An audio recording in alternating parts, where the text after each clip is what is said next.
તો અહીં જુઓ ફરીથી એક વખત આપણે જોઈ લઈએ કે આપણે ઉદાહરણ નંબર 3.5 છે. આકૃતિમાં આપણે આંતરિક અવરોધ 1 ઓહ્મ આંતરિક અવરોધ ધરાવતી અને આ 16 વોલ્ટની બેટરી જોડેલી છે. આ A અને B વચ્ચે જુઓ અહીં 4 ઓહ્મ અને 4 ઓહ્મના બે અવરોધો જે છે એ સમાંતર જોડેલા છે. સમાંતર એટલે ખબર છે ને, અહીં જુઓ આના પર બંને છેડા ભેગા થયા, બીજો છેડો પણ ભેગો, એને કહેવાય સમાંતર. હવે એની સાથે જુઓ આ 1 ઓહ્મનો અવરોધ જોડેલો છે અને C અને D વચ્ચે 12 ઓહ્મ અને 6 ઓહ્મનો અવરોધ સમાંતર છે. તો પહેલું આપણે સમતુલ્ય અવરોધ શોધો. જો આનો સમતુલ્ય અવરોધ શોધવું હોય તો આપણે પહેલું જોઈએ કે R1 અને R2 સમાંતર જોડેલા છે.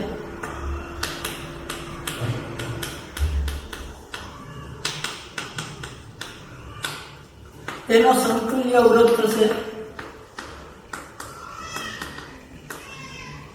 આપણે એને RAB કહીશું કારણ કે A અને B વચ્ચેનો અવરોધ. તો સૂત્ર ખબર છે ને, ઉપર બેનો ગુણાકાર આવે સમતુલ્ય સમાંતરમાં નીચે બેનો સરવાળો 1/RAB બરાબર 1/R1 વત્તા 1/R2. હવે તમે એને લસા લઈને ઉલટાવી નાખો તો આ થશે. આપણે આગળ તારવેલું છે. તો જો અહીંયા R1 ની કિંમત કેટલી છે 4 અને R2 ની કિંમત 4 છેદમાં 4 વત્તા 4 થશે. એટલે જુઓ અહીં થશે 16/8 થશે, એટલે આ થશે 2 ઓહ્મ. હવે એવી જ રીતે જુઓ આ CD વચ્ચે જોઈએ તો CD વચ્ચે શું છે, તો કે C અને D વચ્ચે R4 અને R5 સમાંતર જોડેલા છે.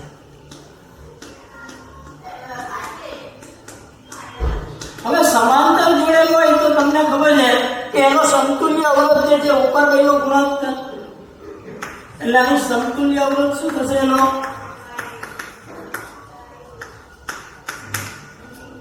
તો કે જુઓ અહીં R શું થશે CD C ને D વચ્ચે છે તો ઉપર બેનો ગુણાકાર એટલે 12 × 6 થશે, નીચે બેનો સરવાળો એટલે તમને ખબર છે 12 × 6 એટલે 72 ને છેદમાં થઈ 18 એટલે આ થશે 4. તો હવે શું થાય જુઓ એકચ્યુઅલી આવી રીતે થઈ જાય. આ જે પરિપથ આવો બની ગયો, આ RAB થઈ ગયો, આ RBC ને RCD. હવે આનું મૂલ્ય છે 2 ઓહ્મ થઈ ગયું. આનું મૂલ્ય જે છે એ 1 ઓહ્મ છે અને આનું મૂલ્ય થઈ ગયું 6 ઓહ્મ. તો જુઓ આ 3 શ્રેણીમાં જોડેલા છે. આ 3 દેખાય છે 1 2 ને 3. હવે આ શ્રેણી જોડાણ એટલે હવે કયું RAB RCD અને RBC શ્રેણી જોડાણમાં છે. અને શ્રેણી જોડાણમાં હોય તો તમને ખબર છે કે આપણે શું થશે, તો કે જુઓ સરવાળો થાય એટલે કુલ પરિપથનો અવરોધ થશે.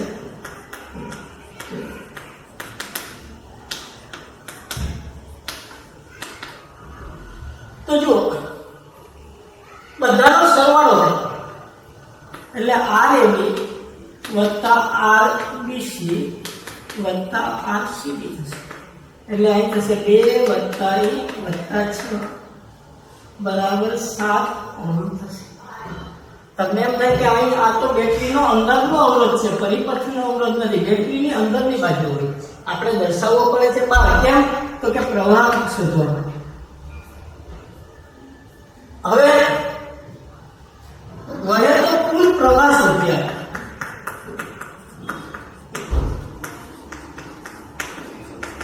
તો આપણને આ પ્રવાહનું સૂત્ર તમને આવડે છે કે E ના છેદમાં R વત્તા R3 વોલ્ટેજ છેદમાં કુલ પ્રવાહ. તો E છે જુઓ 16 વોલ્ટ છે, આ છે આ સ્મોલ r છે 1 વત્તા 7 એટલે 8 એટલે 2 એમ્પિયર. આ આખામાંથી 2 એમ્પિયર પ્રવાહ વહે છે. આમાંથી કેટલો પ્રવાહ વહે છે?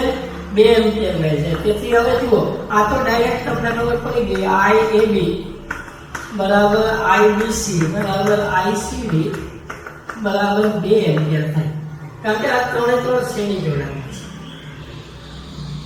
પણ હવે જો આ AB ની વચ્ચે શું છે, તો કે અહીં આવે છે 2 એમ્પિયર પ્રવાહ, એના અહીં 2 ફાંટા પડે છે, સમાંતર જોડાણ છે. એટલે સમાંતર જોડાણ હોય તો ધારો કે આપણે આમાં I1 પ્રવાહ ગણીએ અને આમાં I2 પ્રવાહ ગણીએ.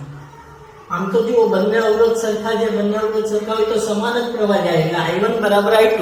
પણ આપણે સાબિત કરીએ તો સમાંતર જોડાણમાં જુઓ વોલ્ટેજ સરખા હોય, એટલે A અને B વચ્ચે વોલ્ટેજ સમાન થાય. એટલે આ સૂત્ર થશે I1 R1 બરાબર I2 R2. એટલે જો અહીં R1 ની કિંમત છે 4, એટલે 4I1 બરાબર થશે 4I2. I2 ની કિંમત પણ 4 જ છે, 4 4 ઉડી જાય તો આપણને સાબિત થઈ ગયું કે I1 બરાબર I2. હવે તમને ખબર છે કે IAB બરાબર I1 I2 થાય. કિર્ચોફનો પહેલો નિયમ જેટલો દાખલ થાય એટલો જ પ્રવાહ અહીં બહાર નીકળે છે. આ દાખલ કેટલો થાય છે 2 એમ્પિયર, અને બહાર કેટલો નીકળે છે, તો કે અહીં I1 નીકળે છે, અહીં I2 નીકળે છે. એટલે આના બરાબર પણ બંનેની કિંમત સરખી છે, એટલે 2I1 થાય. ને તેથી જુઓ I1 બરાબર થશે, તમને ખબર છે IAB ભાગ્યા 2 થાય. એટલે IAB ની કિંમત 2 છે, એટલે 2/2 એટલે 1 એમ્પિયર. એટલે જુઓ બંનેમાં 1 એમ્પિયર પ્રવાહ જશે. આ BC માંથી તો આપણે શોધી લીધું કે આ જોઈ 2 એમ્પિયર પ્રવાહ વહે. હવે અહીં પણ એક સૂત્ર પાછું C અને D વચ્ચે, તો અહીં જુઓ C અને D વચ્ચે શું થશે, તો C અને D વચ્ચે શું થાય, તો બંને સમાંતર છે. એટલે તમને ખબર છે આમાં આપણે I3 લઈએ પ્રવાહ ને આમાં લઈએ I4 લઈએ, અથવા I4 છે એટલે અહીં I4 લઈએ અને અહીં I5 લઈએ. તો જુઓ I4 R4 is equal to થાય I5 R5. તો જુઓ હવે I4 આ 2 ઓહ્મ છે, R4 ની વેલ્યુ સોરી 12 ઓહ્મ છે, સોરી 12 I4 બરાબર થશે 6 I5 થશે. ને તેથી જુઓ આપણે આને I5 ની કિંમત લઈએ તો I5 બરાબર થાય 12/6 I4. આ 6 ને આપણે આ બાજુ લઈ ગયા તો 12/6 ઉડાડો એટલે 2 વધે, એટલે 2I4. એટલે એક સંબંધ મળ્યો કે I5 બરાબર 2I4 થાય. અહીં C અને D વચ્ચે આ R4 અને I5 એ બંને સમાંતર છે અને તેમાં I4 અને I5 પ્રવાહ વહે છે. તો અહીં C અને D વચ્ચે R4 અને R5 સમાંતર છે, તેમાં તેથી તમને ખબર છે કે અહીં થશે I4 R4 is equal to થશે I5 R5 થશે. હવે આપણે R4 અને R5 ની કિંમત મૂકી દઈએ તો R4 બરાબર 12I4 બરાબર થશે 6I5. એટલે આ કટ કરી નાખો તો આપણને જો એક અગત્યનું સૂત્ર મળ્યું, શું તો કે I5 is equal to 2I4 થશે. હવે મિત્રો આપણને કિર્ચોફનો પહેલો નિયમ અહીં લાગુ પડશે. તો કિર્ચોફના પહેલા નિયમ મુજબ જો પ્રવાહ કેટલો દાખલ થાય છે, તો કે I પ્રવાહ છે. તો I બરાબર તમને ખબર છે કે I બરાબર શું થશે, તો કે I4 વત્તા I5 થશે. હવે જુઓ આપણે I5 ની કિંમત મૂકી દઈએ 2I4, તો અહીં થશે જુઓ I બરાબર I4 વત્તા 2I4, એટલે અહીં થઈ જશે 3I4 થઈ જશે. હવે I4 આપણે 3 ને આ બાજુ લઈ જાવ એટલે આપણને કઈ સૂત્ર મળશે કે I4 બરાબર અહીં થશે I/3 થશે. હવે I નું મૂલ્ય તો તમને ખબર છે 2 એમ્પિયર છે, એટલે અહીં I4 બરાબર મળશે 2/33 એમ્પિયર, એટલે કે 0.67 એમ્પિયર થાય. અને I5 જુઓ તો તો I5 બરાબર શું થશે જુઓ, તો I5 બરાબર થશે અહીં 2I4 એટલે 2 ગુણ્યા 0.67 એટલે 1.34 એમ્પિયર થશે. તો આપણે દરેક અવરોધમાંથી કેટલો પ્રવાહ મળે એ આપણે શોધી લીધું મિત્રો. હવે આપણે વિદ્યુત સ્થિતિમાનનો તફાવત જોઈએ. તો જુઓ અહીં PD AB ની વચ્ચે જોઈએ,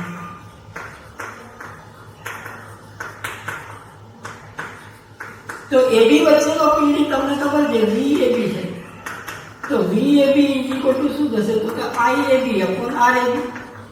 તો જુઓ IAB તો 2 છે અને RAB કેટલા છે તો કે એનો સમતુલ્ય અવરોધ RAB આપણે શોધેલા છે કેટલા છે 2 ઓહ્મ છે. એટલે 2 ગુણ્યા 2 એટલે 4 વોલ્ટ થશે.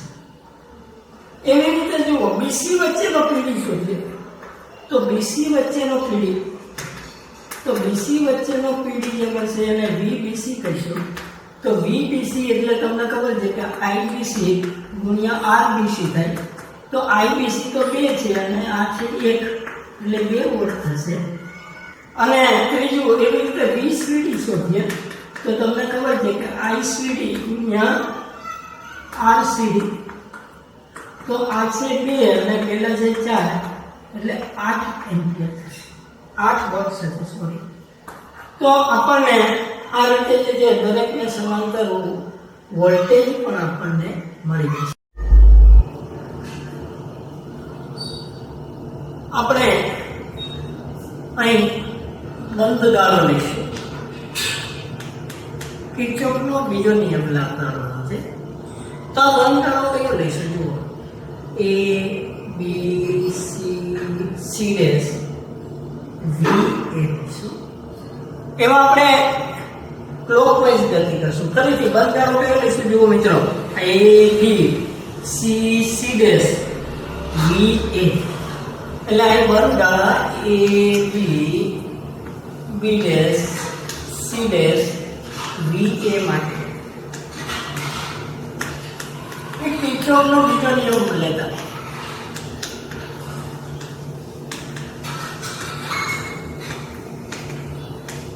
મિત્રો આ 1 થી B જઈએ છીએ તો મુસાફરીની દિશા અને પ્રવાહ પણ એમ જ જાય છે.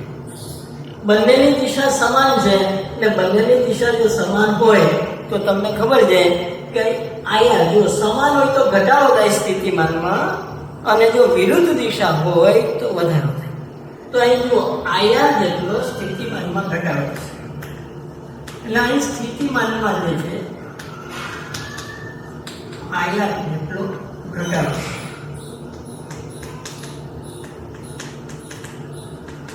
ખ્યાલ આવ્યો? એટલે આપણે અહીં લખશું અને તો -IR લઈશું.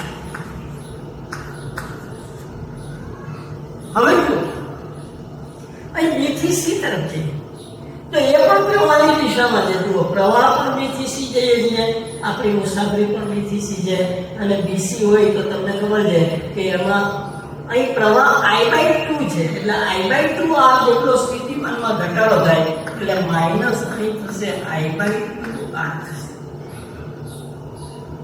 હવે મિત્રો વાળવાનો C થી C ડેશ નો તો અહીં C થી C ડેશ જઈશું તો જુઓ પ્રવાહની દિશા અને મુસાફરીની દિશા બંને સમાન છે અને જો બંને સમાન હોય તો તમને ખબર છે કે આમાં IR જેટલો ઘટાડો થાય છે. બંને સમાન છે એટલે માઈનસ થાય.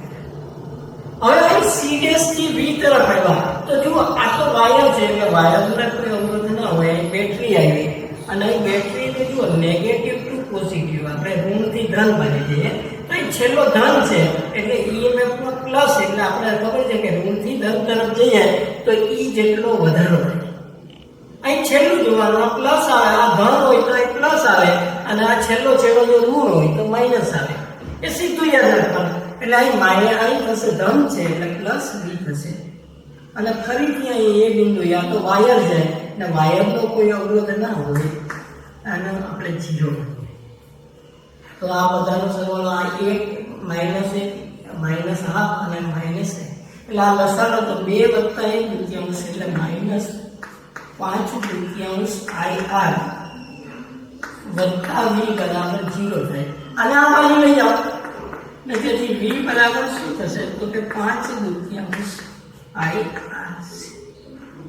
હવે આપણે તો અહીં જુઓ બધાની કિંમત મૂકી દઈએ તો આની કિંમત થશે જુઓ આ 10 થશે. 10 બરાબર 5 દૂતીયાંશ I અને R ની કિંમત છે 1 તો આ 5 ગુણ્યા 2 ઉડી જાય અને આપણે આ બાજુ લઈ જઈએ તો તેથી તમને ખબર છે કે I બરાબર 4 એમ્પિયર. એટલે હવે આપણને પ્રવાહ મળી ગયો 4 એમ્પિયર. તો જુઓ આ દરેક બ્રાન્ચમાંથી આ AB બ્રાન્ચ, આ AD બ્રાન્ચ અને આ AA બ્રાન્ચ, તો આ ત્રણેયમાંથી I પ્રવાહ વહેના I એટલે કેટલો છે 4 એમ્પિયર. એવી રીતે અહીં જુઓ આ જે દેખાય છે D',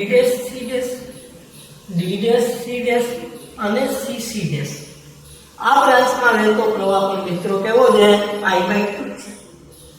એટલે અહીં આપણે લખીએ કે ભાઈ AB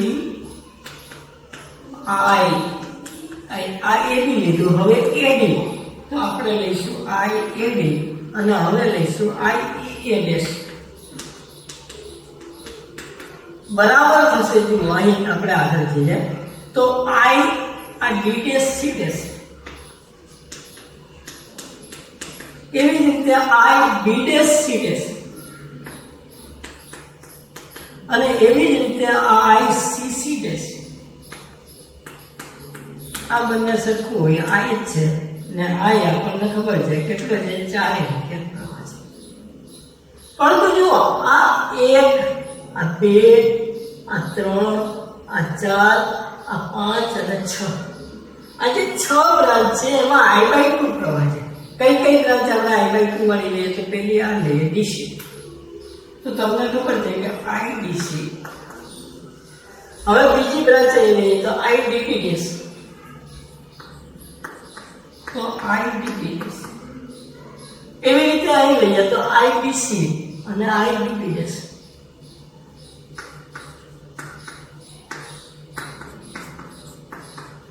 એટલે મિત્રો B અને D બિંદુ આપણે જોયું. હવે ત્રીજું A' બિંદુ તો IA'P' અને IA'P'. A'B' અને IA'B' આનું મૂલ્ય છે I/2 એટલે 4/2. તો આમ 2 એમ્પિયર જે છે એમાંથી પ્રવાહ વહે. તમારો ખૂબ ખૂબ આભાર. તમને જો આ વિડીયો ઉપયોગી લાગ્યો હોય તો લાઈક કરવાનું અને સબસ્ક્રાઈબ કરવાનું ભૂલતા નહીં મિત્રો. આવજો. બાય.